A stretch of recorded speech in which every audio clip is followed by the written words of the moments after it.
Assalamualaikum warahmatullahi wabarakatuh. Hai teman-teman semua, jumpa lagi dengan saya yang insya Allah akan menyampaikan beberapa hal dan penjelasan tentang sebuah hadis. Sebelum memulai video ini, marilah kita senantiasa bersama-sama untuk bersyukur kepada Allah Subhanahu wa Ta'ala atas nikmat yang telah Ia berikan kepada kita dengan cara membaca hamdalah. Alhamdulillahirabbil alamin. Baiklah, bismillahirrahmanirrahim. Saya Fadlia Putri Karida, mahasiswa PGSD dari kelas SD 18A3, Fakultas Keguruan Ilmu Pendidikan, Universitas Muhammadiyah Cirebon. Saya di sini akan menyampaikan salah satu hadis dari hadis riwayat Bukhari. Hadis riwayat Bukhari yang akan saya sampaikan adalah hadis riwayat Bukhari tentang pendidikan. Sebelumnya, marilah kita mengenal Sahih Bukhari dan Sahih Muslim. Orang pertama yang memiliki perhatian untuk mengumpulkan hadis-hadis sahih secara khusus adalah Abu Abdillah Muhammad bin Ismail al-Bukhari atau Imam al-Bukhari, dan diikuti oleh sahabat sekaligus muridnya Abul Husain Muslim bin al-Hajjaj an-Naisaburi atau Imam Muslim. Sahih Bukhari dan Sahih Muslim adalah dua kitab hadis yang paling sahih. Namun Sahih Bukhari lebih utama.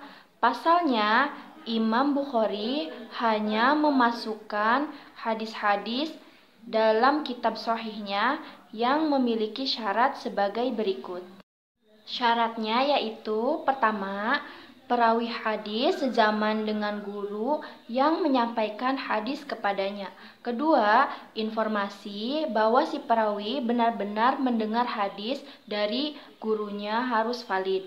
Sedangkan Imam Muslim tidak mensyaratkan syarat yang kedua.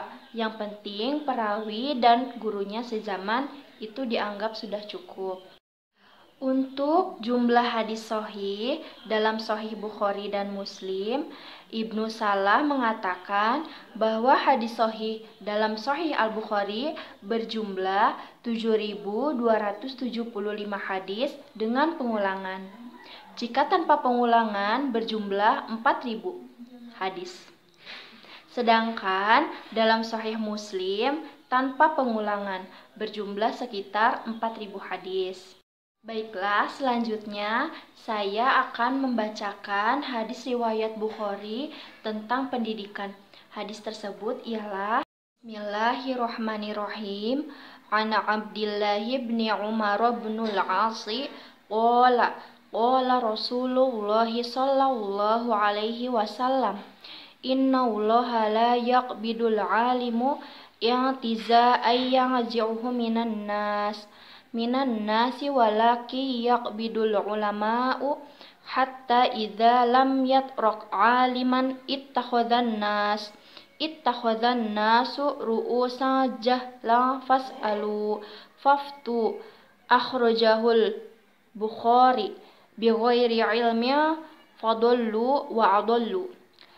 Dari Abdullah bin Amr bin As berkata, Rasulullah Shallallahu Alaihi Wasallam bersabda, sesungguhnya Allah tidak mengambil ilmu dengan mencabutnya dari manusia, tetapi Allah mengambil ilmu dengan cara mengambil para ulama. Sehingga jika dia tidak meninggalkan seorang alim, maka orang-orang menjadikan pemimpin mereka orang-orang yang bodoh. Lalu mereka ditanya, maka mereka menjawab tanpa dengan ilmu. Jadilah mereka sesat dan menyesatkan. Hadis riwayat Bukhari. Baiklah, saya akan menjelaskan makna dari hadis tersebut. An-Nawawi rahimahullahu berkata Hadis ini menjelaskan bahwa yang dimaksud dengan mencabut ilmu dalam hadis-hadis terdahulu yang mutlak bukan menghapusnya dari hati para penghafalnya. Akan tetapi maknanya adalah pembawanya meninggal. Dan manusia menjadikan orang-orang bodoh sebagai pemutus hukum yang memberikan hukuman dengan kebodohan mereka, sehingga mereka sesat dan menyesatkan. Yang dimaksud dengan ilmu di sini adalah ilmu Al-Quran dan As-Sunnah. Ia adalah ilmu yang diwariskan dari para nabi alaihi salam, karena sesungguhnya para ulama adalah pewaris para nabi. Dan dengan kepergian wafatnya mereka, maka hilanglah ilmu, matilah sunnah-sunnah nabi, muncullah berbagai macam bid'ah, dan meratalah kebodohan. Teman-teman tahu tidak? Termasuk tanda kiamat yang sudah cukup dekat adalah diangkatnya ilmu dan kebodohan yang merajalela. Kata Nabi kita tercinta, diangkatnya ilmu dan menyebarnya kebodohan. Sekali lagi, ini yang dimaksud bukanlah ilmu duniawi. Karena ilmu duniawi semakin lama semakin berkembang, sebagaimana yang kita ketahui sekarang. Maka poin ilmu di dalam nas-nas syariat adalah ilmu din, ilmu agama. Diangkatnya ilmu dan menyebarnya al-jahl atau tidak berilmu tentang ilmu agama, ini adalah ciri-ciri hari kiamat yang sekarang sudah nampak jelas, di mana manusia secara umum, kaum muslimin secara khusus sudah jauh daripada ilmu, sudah tidak menyukai untuk menuntut ilmu. Mereka zuhud dalam ilmu, padahal kita seharusnya memiliki sifat tamak terhadap ilmu. Jangan dibalik, justru dengan ilmu kita zuhud, kemudian dalam dunia dan perhiasannya kita tamak. Ketika ilmu sudah hilang dan kebodohan semakin tersebar luas, maka hilanglah semua urusan yang ada. Urusan dunia akan hancur, urusan agama akan berantakan, kehidupan manusia akan dibimbing oleh penyimpangan.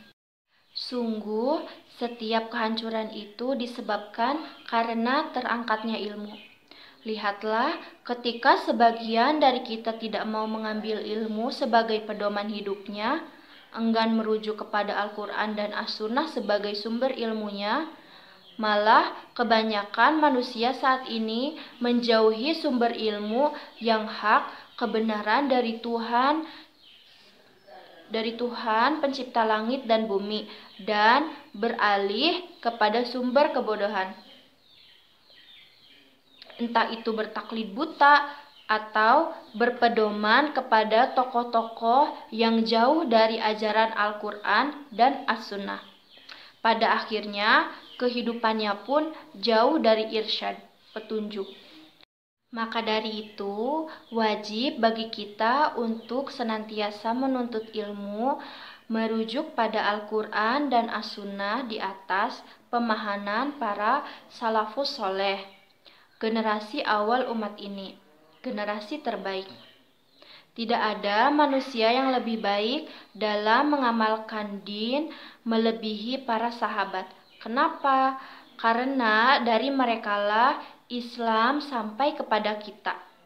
Merekalah yang secara langsung mendengar, melihat, mengamalkan wahyu yang turun dari langit, dari Allah Tuhan semesta alam, melalui lisan Rasulullah Shallallahu Alaihi Wasallam yang mulia.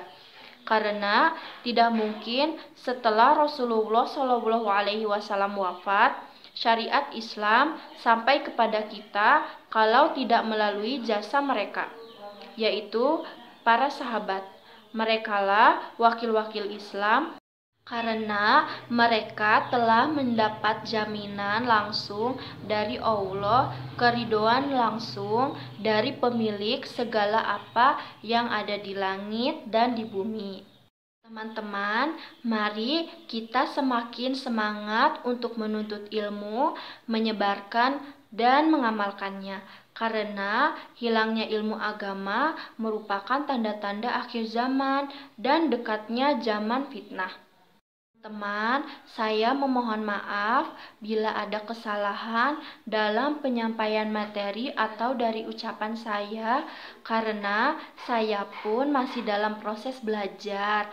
Mohon dimaafkan ya teman-teman, karena kebenaran hanya milik Allah dan kesalahan adalah dari saya sendiri.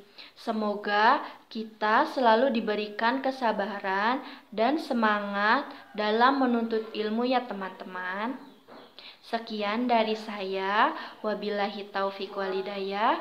Wassalamualaikum warahmatullahi wabarakatuh.